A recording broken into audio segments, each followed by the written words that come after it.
I'll get this started with one quick question I had. So, Representative Scalise, thank you for sending the poster. Actually, we made that. I have a quick question for you. So, and this is about foreign policy in Syria.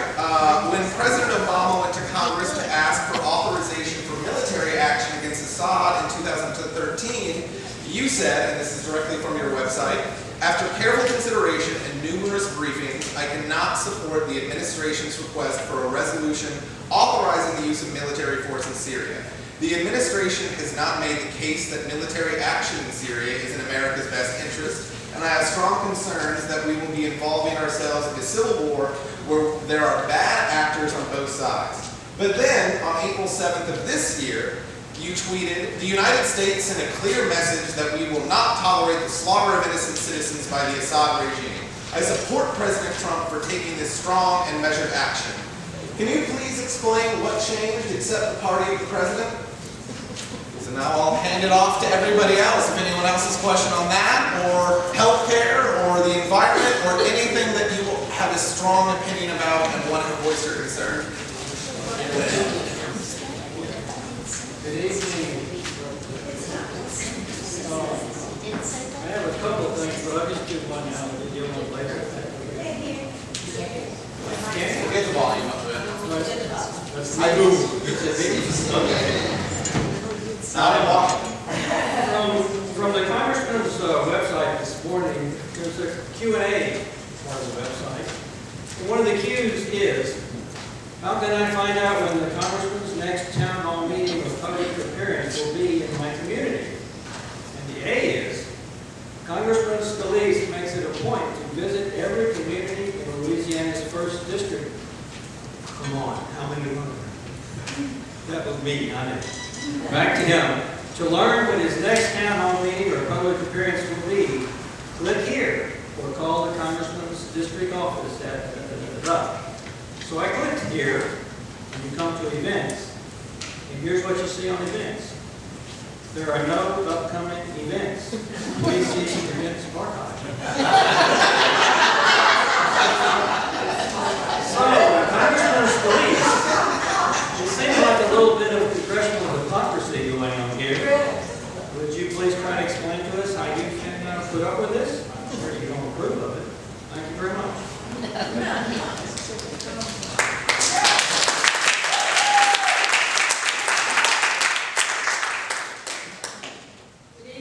Mr. Scalise. I am a nurse practitioner. I've been in the healthcare industry for about 40 years.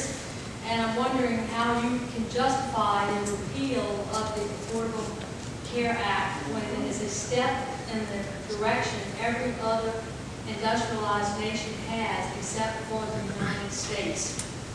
How do you justify passing a bill which would deny health insurance to millions of Americans? Is beyond me. Thank you.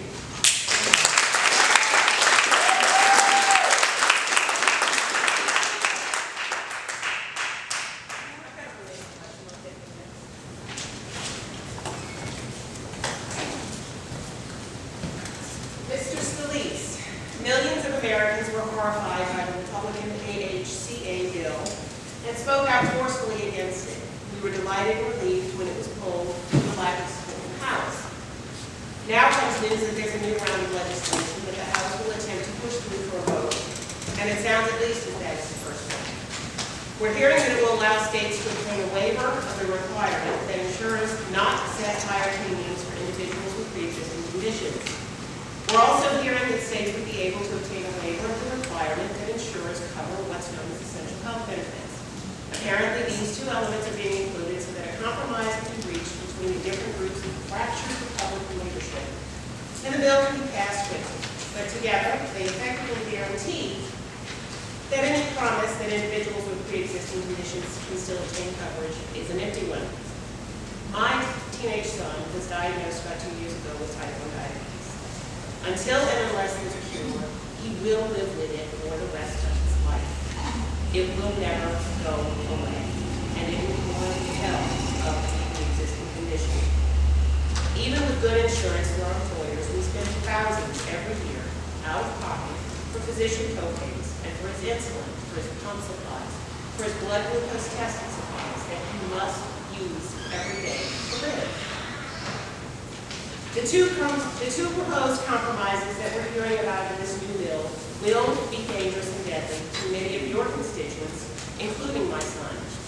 If individual states are allowed to opt out of requiring insurers to cover those essential health benefits, like his ridiculously expensive prescription insulin and supplies, or the hospitalization that he'll need if he ends up in diabetic ketoacidosis or a coma, or if the states are allowed to permit insurers to charge us, and down the road him, exorbitant premiums, the bill allowing it to happen could directly lead to his death. So my question, Mr. Scalise, to you is this. Knowing that you are hearing stories and pleas from thousands upon thousands of your own constituents who are in similar health quandary, what will you do to guarantee that Americans will not be left vulnerable like this? Will you do the right thing and vote against any legislation that will effectively lock Americans out of affordable health coverage, as this new bill certainly will do? Thank you.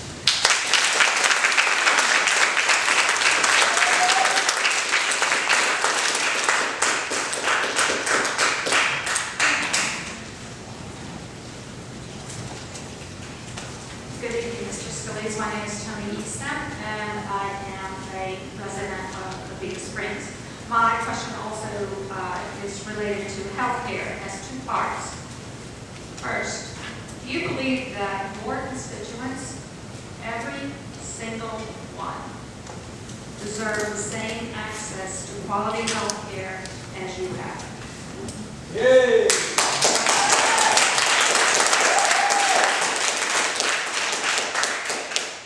If you believe in equal health care, how do you propose to do that? I really hope you consider this question. Thank you.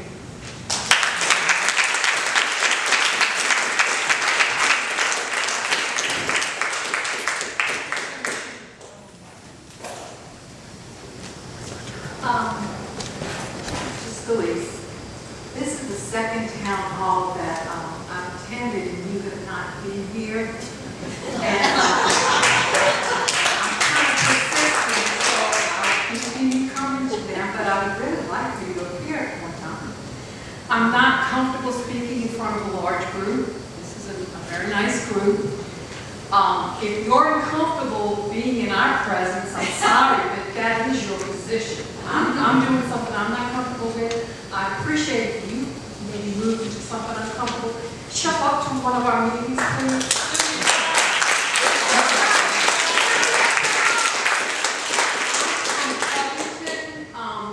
And we're in Avita right now.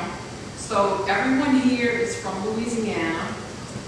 And so the question I have is very specific for people here.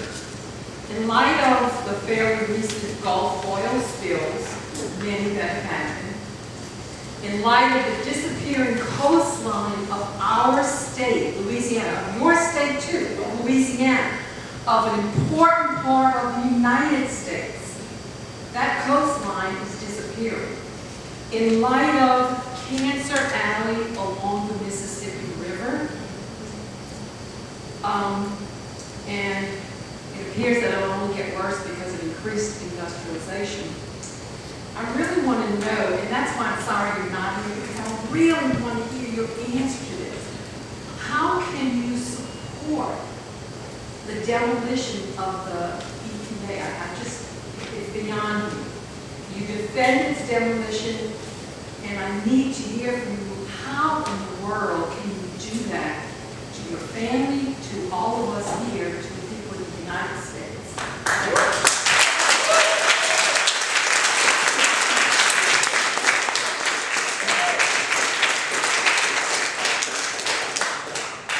Mr. Scalise, welcome to Avita Springs, even though you're only a two-dimensional figure. My name is Jim Long, and I'm a retired federal employee, so I work for the federal government. I live in Covington. And during the campaign, the presidential campaign, which I know you remember very well, I recall that your Republican presidential candidate, Mr. Trump, had promised over and over that Mexico would be paying for a $2,000 border wall between our two countries. from the first day of his administration, I remember him screaming, build that wall, build that wall, build that wall. And who's going to pay for it? Mexico, Mexico, Mexico. So my question is, we're almost 100 days into the administration. My question is, what is the dollar amount or the peso amount of the check that the Mexican government has deposited in the U.S.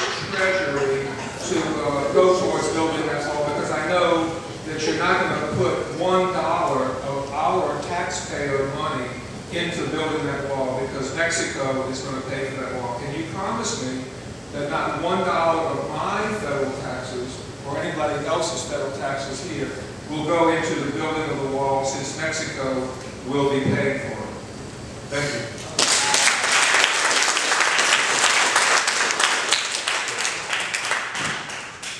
I'm sorry to continue. I'm sorry, I didn't say who I was. I'm William Stone, STIC, Biggest Spring.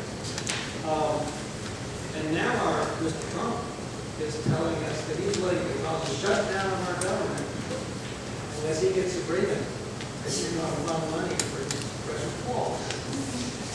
So, I would really love to hear, really love to hear what you're going to do about that.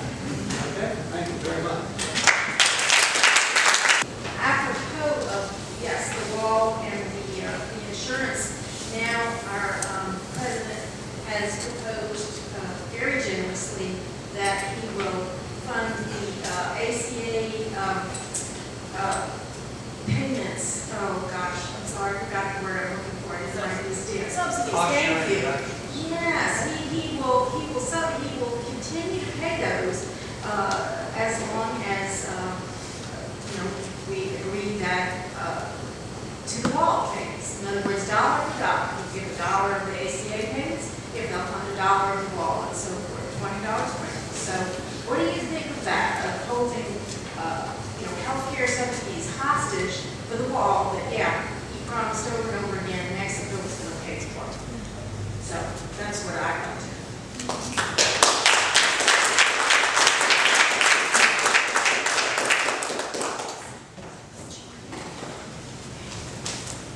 Excuse me, I'm sorry, Representative Scalise, I didn't write my question down because this just sort of honestly just came to my head. My son's girlfriend is a resident advisor at a small Catholic boarding school near Lafayette, and most of the school is a day school, but there are some boarding students. Most of them are teenage girls who are here for a 4-year learning experience, and they are Catholic girls here from either China or Mexico. And tuition at this boarding school is not cheap. It runs about $4,000 a year. And the Mexican girls are not coming back. And I'm wondering if because their families feel that it's not safe for them to be here. And I'm wondering how we're going to be able to tell the difference between the good immigrants with a lot of money and the bad ones that we don't want here. And you can tell us how we can do that.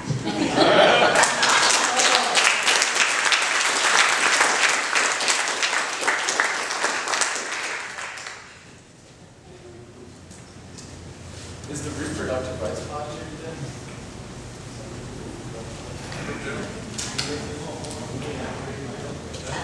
Joe.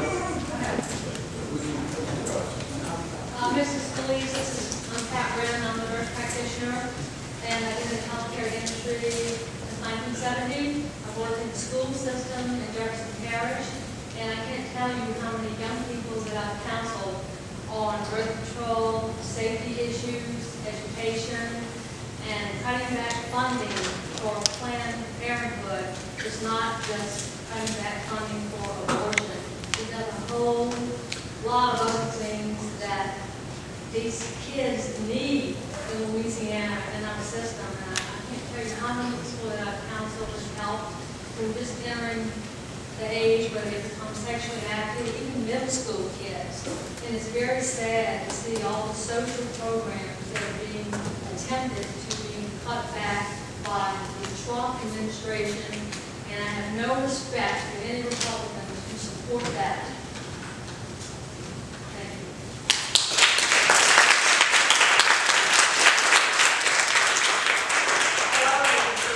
Very nice to meet you. I'm so glad you were able to join us tonight, at least in one fashion or another.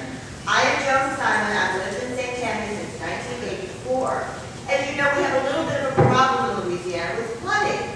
However, President Trump in his budget very generously offered to cut, let me see how much it is $1 billion from the Army Corps of Engineers budget. I would just like to know, in light of this, how you plan to protect your constituents from flooding in Louisiana. And I'm very anxious to hear your response. Thank you so much.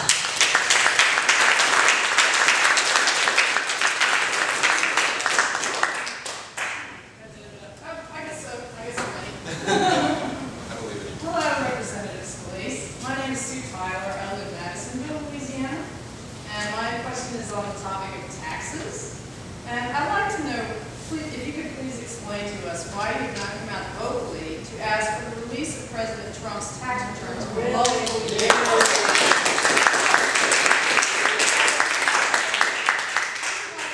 To whom he owes money, to whom he's beholden.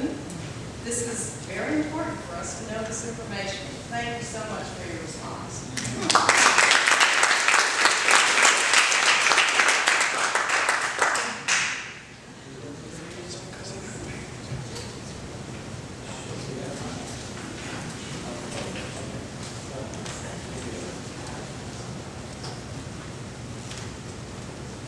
Good evening, Mr. Scalise.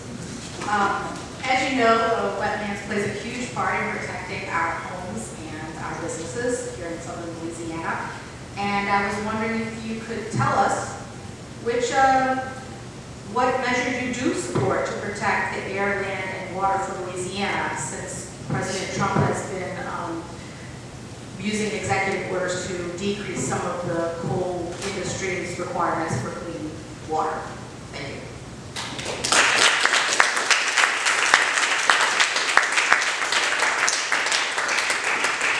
All right, this is another question about Syria and international conflicts. The president said, quote, "I think what happened in Syria is a disgrace to humanity. He's there, and I guess he's running things, so something should happen." Mr. Scalise, what do you think should happen to Assad? Are you willing to remove him as a leader and leave a power vacuum that ISIS could fill? Or are you prepared to have the U.S. once again take the role of nation builder? What do you believe should happen?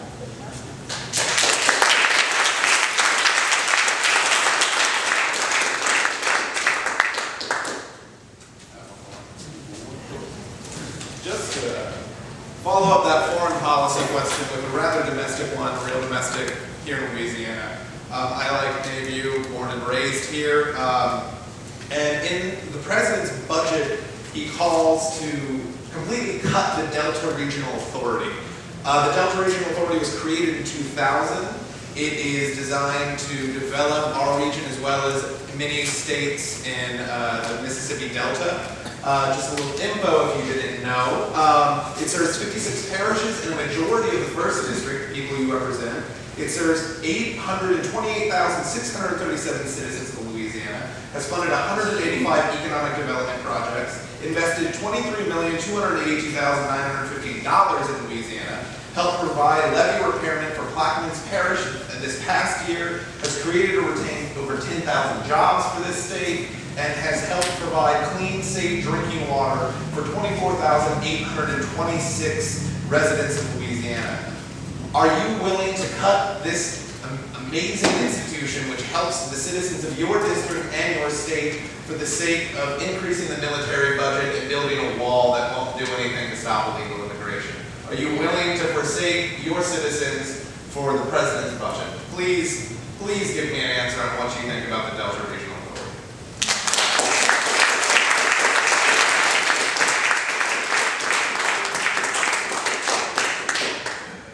Hello, Steve, because we are first name basis, we know each other. Excuse me. Excuse me. Comey came forth in October about emails with Clinton, and that was brought to the U.S. public with lots of questions. which probably may have cost the election. Comey now says he was investigating Trump in July or June of last year. Did not the United States have the right to know that he was being investigated and to whom he is associated with?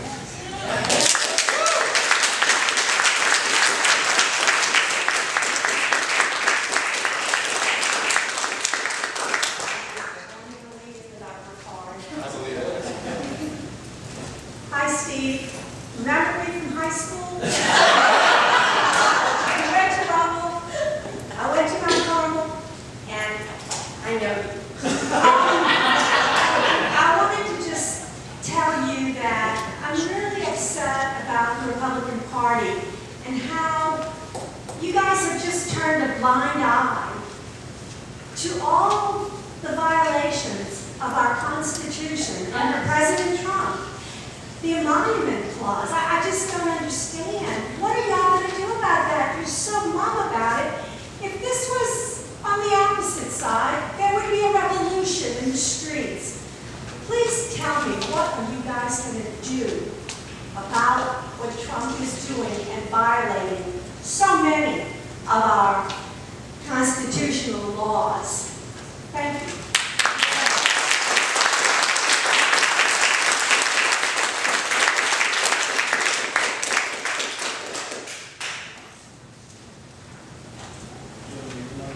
Anyone else have any more questions? Game of 20 questions? We can play a game next time, Representative. Really? Pat Ryan again, this is Scalise. I'm talking in reference to the Meals on Wheels. A few years ago, on Thanksgiving, I volunteered to deliver meals to the homebound. And it's unbelievable to me that that would be considered a cut within the federal government to not deliver meals on the elderly. The conditions they live in, with walkers and canes, they can't get out of bed. And until you do that yourself and see how these people live, you should do it. Because that is a real wrong to do that to the Americans who pay Social Security and taxes all their years and deserve to live a dignified retirement and old age.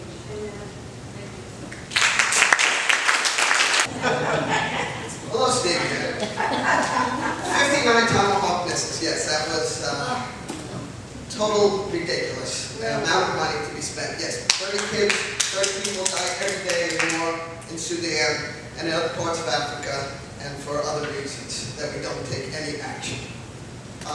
The amount of money for those 59 tomahawk missiles probably will be equivalent to what Trump spends on a weekend to support his family and watch them in New York and in Florida. I don't understand how you can justify the amount of money we spend on his security and for his family. And only for those tomahawk missiles to not do any destructive damage at all. For the airport to be used the next day by the Syrian Air Force. Was this just to show Putin, oh yeah, we have capabilities, and the next week to lie to the world, not just the United States, the world about sending an aircraft carrier towards North Korea? You're playing with dangerous fire that you have no idea what you're getting into. And Steve, if you want your kids, you have young kids, to go out and fight in Syria, go fight against North Korea, God bless you.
Scalise, I have an interest in financial disclosure. I wish the President would make his tax returns public so that as he proposes major tax reform, we can understand his personal interest in that. But I also have an interest in your own personal financial disclosure because on the Congressional Financial Database, the last report that shows up with respect to your personal financial situation, which is a requirement for any member of Congress, is from 2015.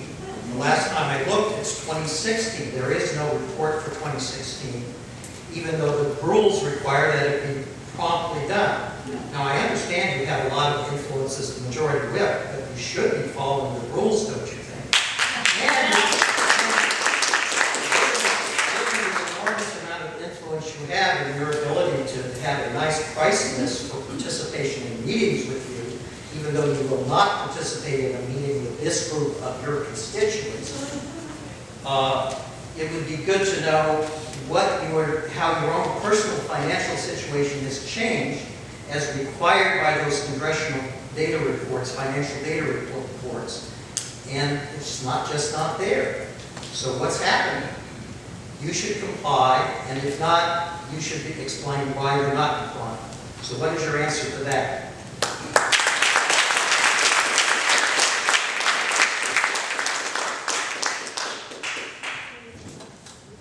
Hi, Steve.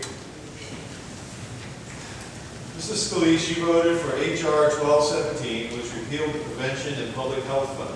Preventative health care has been shown to decrease long-term health care costs, improve citizens' quality of life, and produce a more productive and healthier workforce. I've worked for a very large corporation as well as General Dynamics, as well as for the University of Texas system, and both of those systems provided preventative health care simply because it drove down their costs. With General Dynamics, we were self-insured, and we had about 100,000 human beings all over the planet, and it was way cheaper for us to make sure that the employees stayed healthy rather than pay for them being unhealthy. Same thing with the UT system, very large university system. So will you please explain why you voted for this bill and why you oppose giving your constituents access to preventative health care, especially since it drives down health care costs, which is supposedly the conservative point of view?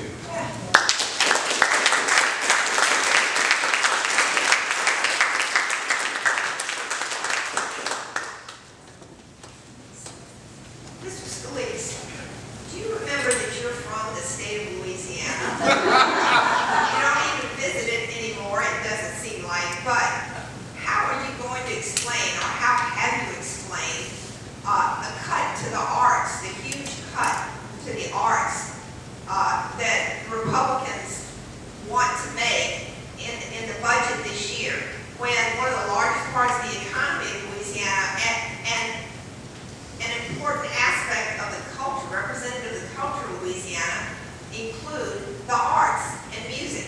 Did you know, Mr. Scalise, that one of the symptoms of this has trickled down to the public schools, and Jefferson Davis public school systems last week throughout their whole district have cut all art and music classes? We hope that you will do something to prevent this and save your state.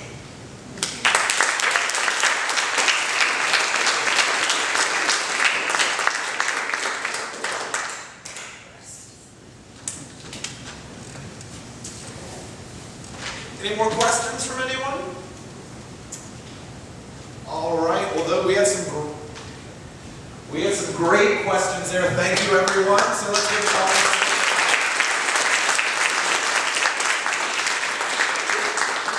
I know these questions might have been hard to hear from DC or Baton Rouge or wherever you are, because it's not here.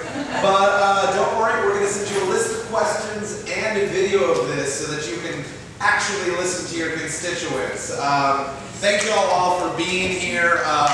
You know, democracy is on the grassroots. This is where we get involved. It's the community. Ever since our founding, this has been where it's happened. So it's amazing to see you turning out. And you know, DC can be so far away, they can forget, but this is where the laws that they pass have effect. When we lose health insurance, when we flood, when our air becomes unclean. So no matter if he, throws our disc away or doesn't read our questions, we're going to keep doing this because we're going to keep having conversations. We're going to keep engaging in politics, and we're going to make sure that our democracy flourishes no matter what happens in DC or Baton Rouge.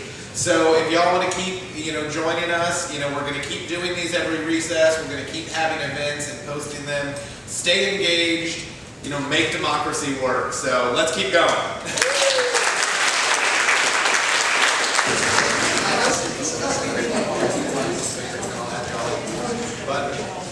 Wonderful. Well, if all y'all are still interested in engaging, this event was put on by the STIC, the St. Tammany Indivisible chapter. We're going to have our next big meeting on May 20th. We have info there, and you can find us on Facebook. If you have any questions, or you want to email your questions to send to Scalise, let us know. We have info